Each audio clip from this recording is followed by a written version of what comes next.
do sexto ano, tudo bem com vocês? Nós vamos estudar hoje sobre a água. Isso, nós já falamos do solo, as suas propriedades, as rochas, falamos sobre o ar. E por que não falar da água, que é tão importante, não é isso? Então preste atenção no vídeo que eu vou colocar logo mais para você responder a atividade abaixo, tá? Beijo, até a próxima aula. Tchau, tchau. Hoje o nosso assunto será água e vamos falar um pouco sobre água e os seres vivos. A água é uma substância química composta de hidrogênio e oxigênio, sendo essencial para todas as formas conhecidas de vida. A fórmula da água é H2O, como vocês conseguem ver aí, que quer dizer que nós temos um átomo de oxigênio e 2 de hidrogênio. Essa é a molécula da água, a menor forma que a gente consegue achar ela na natureza. A água ela pode ser encontrada em 3 tipos, que é a água salgada, que nós encontramos nos mares e tudo mais, que tem uma grande concentração de sais, a água doce, que ela é mineral, porém com uma quantidade bem reduzida, e a água salobra, que ela é aquela água que a gente encontra no meio termo.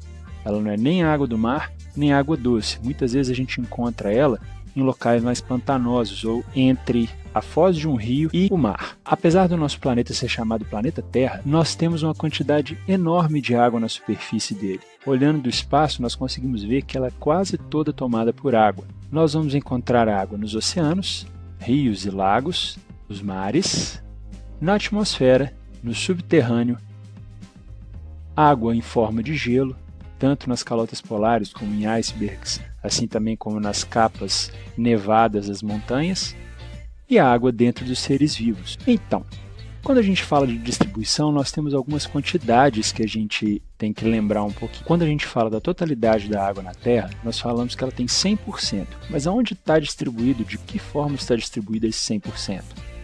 97,2% estão nos oceanos e mares. 1,6% do que sobrou lá dos 3% estão congelados e indisponíveis nas calotas polares e nas montanhas geladas.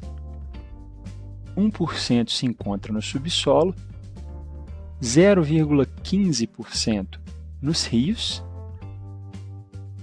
0,049% na biosfera, ou seja, nos organismos vivos, nas plantas, animais, e 0,001% na atmosfera, que é a água que a gente encontra no ar, que nós podemos chamar de umidade relativa do ar. Sabendo disso, nós temos 3 tipos de ambientes que nós podemos classificá-los de acordo com a quantidade de água. O primeiro deles é o ambiente aquático, onde nós podemos falar que basicamente 90% desse ambiente está submerso, que aí nós vamos ter lagos, rios e mares. O próximo ambiente são os ambientes úmidos, onde nós temos uma grande concentração de água, porém nós temos uma concentração de solo, de parte seca, maior. Nós vamos ter aí brejos, matas mais fechadas, como a Mata Atlântica.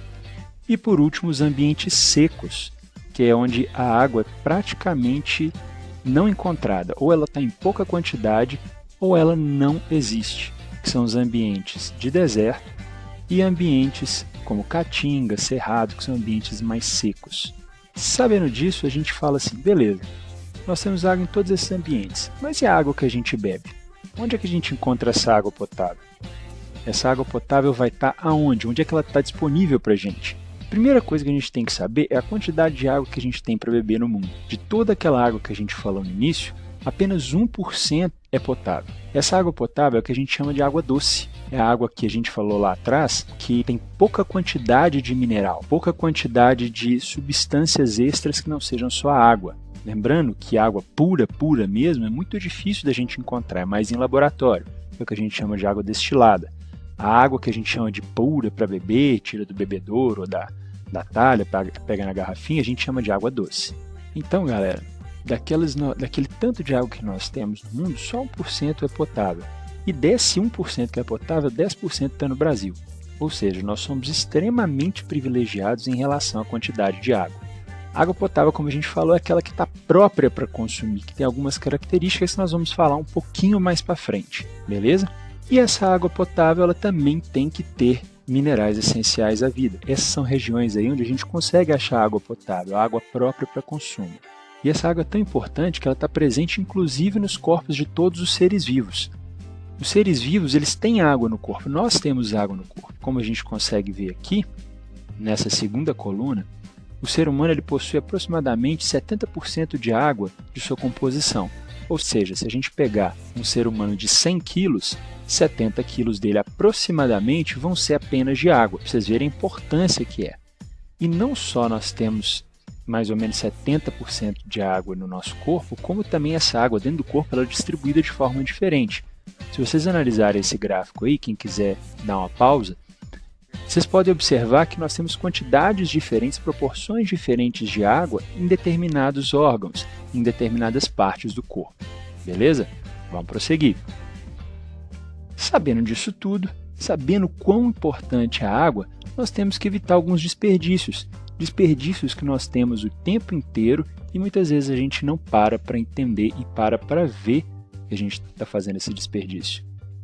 Nós temos vazamento de água na rua, nós temos torneiras que estão pingando, pessoas que lavam a calçada com água, né, ao invés de usar balde, deixa a mangueirona lá aberta, ou então aquele tiozinho que fica lavando o carro lá e deixa a mangueira jorrando água, aqueles banhos demorados, né, e várias outras coisas que vão fazendo a gente perder essa água. Lembra que nós só temos 1% de água potável no mundo e a gente não pode ficar gastando assim, desperdiçando de forma leviana. E aí, galera, presta atenção nesses dados aí que vocês estão vendo.